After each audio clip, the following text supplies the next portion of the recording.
Okay, the second sense, touch. Well, touch is not something that is between your finger and the screen. What we're doing right here is using other media to interact with your touch screen.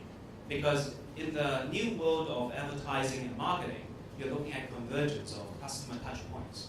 You cannot really just treat mobile as a silo and work on mobile only. So in this sense, we have created a service where we turn any printable service upon touching the touch screen. The touch screen can identify what this print is all about. I'll show you a game. And this game is your well-known soccer or football card. With these cards, you download a mobile app, and you can use the card to play the game. These paper are normal 100% recyclable paper with no electronics. And you know this is an iPad, so no NFC. And yet, when you put the paper on the screen identifies what paper this is. And then you can actually play a game. There are so many applications of this. Marketing. Magazines of readerships now become CRM because the readers become this person. In China, cigarette companies, every pack of cigarette you bought is fake. Now, take the cigarette, put it on your phone, it'll tell you with the physical signature whether this is real or not. Authentication. Luxury brands will love this. Your toothpaste package. We're talking to Unilever. They know that they sold 400 million toothpaste of a particular brand, Zhonghua, in China each year. But they don't know where they're sold, how they're consumed, what are the flavors by households. So they create an app, ask users to use their toothpaste every time they purchase it, put it on the iPad or on the touch screen. Then they know all the users' purchase pattern, where they're purchased, where they're used, how the flavors are being used by households in return for some incentive for the household. So all these is a new way to use different senses for marketing on mobile. Well, if that's not crazy enough, let's look at audio. Well, audio is not something that you can hear either. I'm talking about something that you cannot hear. We use ultrasound or high-frequency audio to control your phone without you knowing. How do we do that? Well, we just borrow from nature. We borrow from nature and the science. Dolphin and bats already have this built in. Ultrasound frequency prevent them from hitting objects as they swim and fly at night. We use the same ultrasound to control mobile device and apps, while normal human would just be bypassed or will not hear. One example of this is, imagine you're watching YouTube or TV. We embed an audio watermark in the video. And in this video, you can instruct your phone what you're watching. Whether you're watching it on live TV, computer, or another iPhone, reach out and swing your iPhone to catch the characters as you see them appear on screen. So I can actually watch any favorite shows, let's say, or maybe a TV commercial, and then do catching. And I can catch my favorite jewelry during an advertising or a coupon shop. It works on YouTube as well. And all these just interactions with the phone. Look out for the Honda Jazz app coming soon to the App Store. Same philosophy and technology works on indoor positioning. There are many, many startups in the world working on this. And you probably have heard about apps like Shopcake in the US, and there are several. Some might be done by us actually in this part of the world. We install ultrasonic base station to do a guided tour. I can accurately tell that Herman is sitting in front of me within 1 meter of accuracy in a room without GPS, in a room that is underground, in a room that is no Wi-Fi or 3G coverage, because I'm using 2 or 3 stations, physical hardware of loudspeaker that triangulates you based on ultrasound.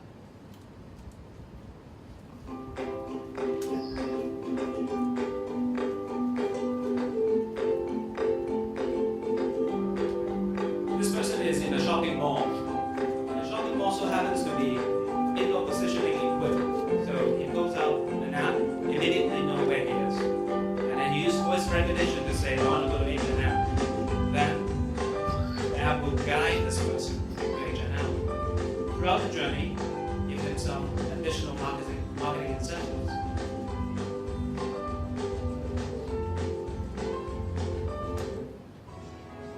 We have already implemented this, but not in Hong Kong and Shanghai. This is a two-story experience center by Unilever. Basically, a guided tour. I want to show you more of these kind of technology innovations that we come up with based on sensors, so that perhaps it can stimulate your innovation as well. But this is the core of what we differentiate ourselves with. And other patterns that we use, we're not doing one-way sonic anymore. We actually do two-way. And the result, we replace NFC. But this is an iPhone on an Android tab. You put the iPhone on it, the two devices actually talking to each other based on ultrasound, encrypted ultrasound. No electronics, no NFC, no need for Wi-Fi, no 3G, no Bluetooth. And yet it can actually perform the same function as NFC does. This is loyalty program, stamping, and redemption process. Very happy to say that in Hong Kong next month there will be a couple of merchants and brands adopting this. You'll see this in the POS. Okay, well, if that's not crazy enough, how about smell? How the hell can you use a mobile phone to tackle the smell? The olfactory sense. Any idea? I admit that we didn't produce that. It is a Japanese company, and perhaps only the Japanese can do it well. It's a perfume company. They make an add-on. It's a nano diffuser, which is chemically assembling different tastes, probably up to 1,000 on the fly. And you can actually get the nano diffusion quickly to your sense. Now, how do they use this? They actually had the first ever campaign in a concert with a singer. They dish out this at the entrance. And as the users keep this throughout the concert, at one point the singer would say, okay, everybody, now this is the climax of the concert. Snap on your accessory on your iPhone, and you will get to smell my sweat. Gross. But it works. Now, if that's not gross enough, or not exciting enough, then how about you put all these senses together? Well, in my office, we are a proponent of Medikai effect, which means we bring different disciplines together to come up with something crazy. And that's what we've done. We have Fu Yin, movie directors, special effects specialists, mobile developers, technology people, creative, and they put together all these senses. And what do they come up with? Well, they come up with something called Smart D, which won us a grand award this year. And Unilever and LVMH already adopted this in China. What is this? Well, Smart D stands for 3D. The first D is display. We felt that the current outdoor display is very intrusive, not friendly, and not nice. So we use transparent LCD, which is a new technology. Basically, it's a piece of glass, but it can display video at the same time. So your normal shop window in the future will be just a shop window, but when you walk close to it, it becomes a multimedia display. Okay. Second, digital interaction. Users need to be engaged, otherwise you don't know who is looking at your thing, and you have no data, and you have no user. The third, download to mobile, and the cheapest way is to use sonic download, and it doesn't rely on Wi-Fi or 3G coverage.